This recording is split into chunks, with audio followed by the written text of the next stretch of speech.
E aí, pessoal, tudo bem? Voltamos agora com a aula de filosofia. Tá? Nós vamos para o capítulo 14 do nosso livro, trabalhando sobre religião e ciência, ciência e religião, tá?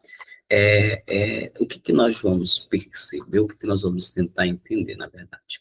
É, Conflitos, rupturas, possíveis diálogos que vão ser estabelecidos, tá bom? O tema é um tema muito, muito, muito complexo, mas também que traz um agravo à nossa sociedade, tá bom? A fé e a razão são como as duas asas com as quais o espírito humano se levanta para contemplar a verdade. Isso é uma frase do Papa João Paulo II, tá? Encíclica dele, está estabelecida lá, e essa é a grande estabelecida de uma ideia da ciência. A ciência e a razão não deveriam ser inimigas, como colocado por todos, né? Mas deveria ser conjunto de uma realidade, com formas de pensamentos diferentes de lidar a mesma situação, tá? Começar com essa frase a gente conseguir estabilizar ou sintetizar bem o desafio que nós iremos estudar sobre a fé, no caso da religião, e a ciência, tá? A relação entre as duas, ela vai acabar sendo distorcida durante muito tempo.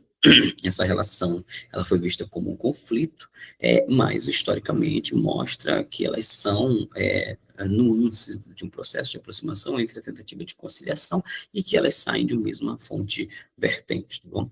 Hoje queremos entender como surgiu essa oposição, quais foram os principais conflitos históricos, e a ciência se afirma como um campo autônomo, quais são os pontos de diálogos e também os pontos de divergência entre as duas na atualidade, tá? Contexto histórico. Durante a Idade Média, a, a Igreja Católica, ela era o principal ponto de autoridade social, político e também intelectual. Isso significa que ela não era apenas uma reguladora da vida social, não, ou melhor, da vida espiritual, mas também ela delimitava limites, por exemplo, dentro do saber, tá? A filosofia medieval era profundamente marcada pela chamada escolástica, que buscava conciliar essencialmente entre os pensamentos cristãos e a razão aristotélica, e que posteriormente a razão aristotélica era estabelecida dentro da fé. Ou seja, era uma ideia de tentar cristianizar o pensamento aristotélico, tá? Nós vamos ter o pensamento teocentrístico e contra o pensamento geocentrismo, do geocentrismo, tá? Teocentrismo colocava Deus no centro de tudo, já o geocentrismo teria uma ideia na cosmologia que defendia, principalmente que foi defendida por Ptolomeu, tá? Ele afirmava que a Terra era o centro do universo. Essas duas ideias de pensamento que vai se estabelecer durante a Idade Média. Isso mostrava tudo. Se a Terra é o centro do mundo, Ptolomeu dizia, centro do mundo, então o centro deste mundo é o homem, tá?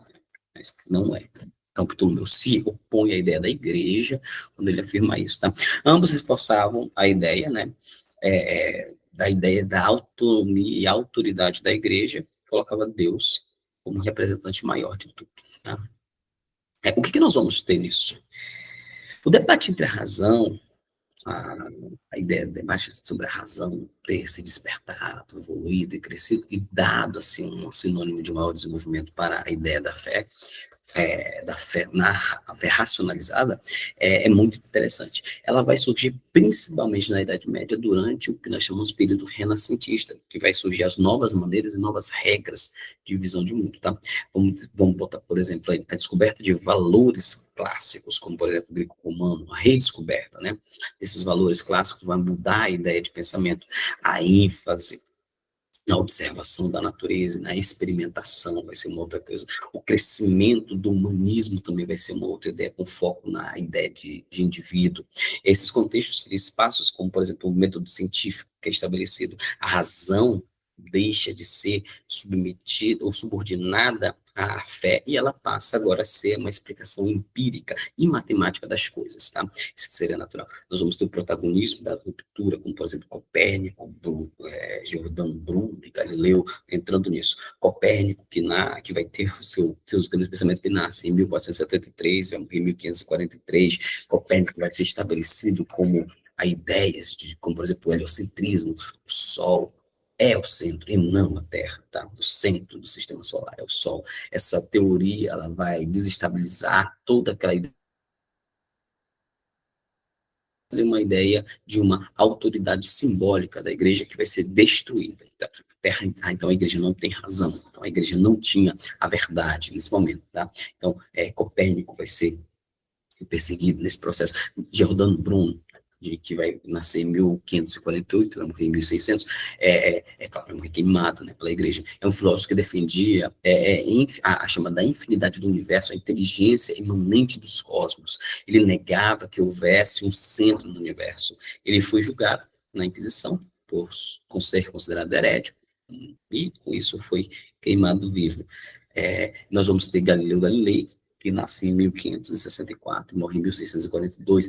Ele vai criar o telescópio, faz o uso do telescópio para fazer a observação do céu e a afirmação do chamado heliocentrismo, tá? Um embate contra a igreja da época, e isso vai forçar uma perseguição por parte da igreja ao pensamento de Galileu. Ele desenvolve um método experimental dessas ideias, ele aplica, ele consegue comprovar e consertar a eficiência, a ideia de um sistema heliocêntrico. Ele afirma, real, é aquilo que pode ser medido. Tudo aquilo que não pode ser medido, e não existe. Então, ele dá uma ênfase na ideia de uma ciência racionalizada, tá? Foi condenado à prisão perpétua pela Inquisição, forçado a negar publicamente que a Terra se move. Tá? Então, isso foi. Temos uma questão muito importante, que a partir desses episódios, podemos ver a construção de uma ideia de que a fé e a razão são opostos. A partir disso, a igreja tentou preservar o domínio da fé sobre o saber. A ciência, por sua vez, buscava uma autonomia desses processos, mas também tinha como base critérios racionais e objetivos, todavia, mas não eram a base dela, tá? Mas seria essa oposição, de fato, inevitável, ou apenas seria uma disputa por interpretações de ideias e de domínio de poder? Tá? Essa é uma grande questão. A fé começa aonde a razão termina, ou a razão começa onde a fé termina? São questões que nós podemos ver. Então, uma estrutura de pensamento que se tem, tá? Uma outra questão é que a ciência moderna, ela explica fenômenos com métodos, provas, observações e experimentações. É necessário esse tripé para que ela seja viável, tá? Para que ela realmente exista. É falível sempre o provisório. Na ciência moderna, é baseada por hipóteses, por ideias, por possíveis afirmações, tá?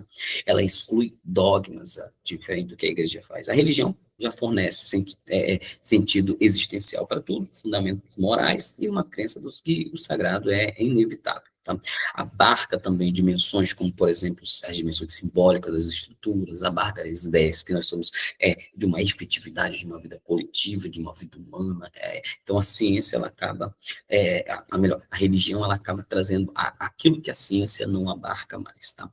Mas ambos são importantes, independentemente de um ou do outro, ambos são importantes. A ciência, como diz a ciência, ela diz como o mundo funciona de forma prática. A religião pode nos ajudar a pôr em questões, como, por exemplo, o modo de viver, modo de conviver, sucessivamente, tá? Então, esse conflito ainda existe? Claro, gigantescamente. Ciência e religião ainda têm estabelecido um conflito sobre isso.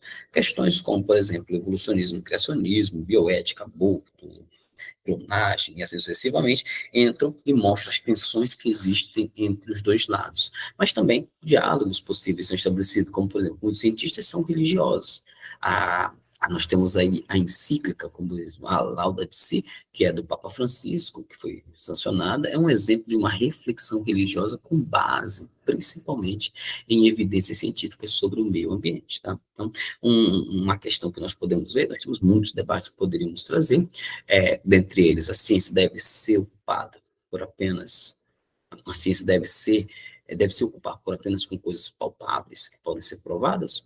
Pode também estabelecer ideias de sentimentos e valores. A religião deve interferir nas decisões científicas ou não? São perguntas. E por quê? Porque sim, porque não pode? Então, são perguntas que nós podemos estabelecer como uma reflexão de unir as duas áreas para poder ter uma ideia central sobre essa reflexão. Tá? O que nós podemos concluir? A história mostra E o processo histórico mostra que a ciência precisou conquistar sua autonomia mediante a fé. Tá? Então, esse foi o rompimento que se teve. Mas isso não precisa levar a uma visão de que a fé e a ciência são inimigas eternas. Pelo contrário, que devem ser vistas como pensamentos opostos, formas de ideias opostas, mas que trazem um sentido específico para a sua área de conhecimento, tá? Então, cada uma delas tem seu lugar, cada uma possui uma resposta, por mais que sejam diferentes, mas uma resposta sobre um determinado assunto, e talvez o desafio filosófico do nosso tempo seja construir pontes e não muros que se estabelecem dentro dessas áreas de conhecimento, tá? Gente, é uma reflexão rápida, é um pensamento rápido para a gente poder formar uma ideia. Vocês têm uma atividade no livro de vocês sobre isso, capítulo 14, aula 14, e eu preciso que vocês façam lá, tá bom? Gente, eu vou encerrar por aqui. Muito obrigado pela participação de vocês. Até a nossa próxima aula.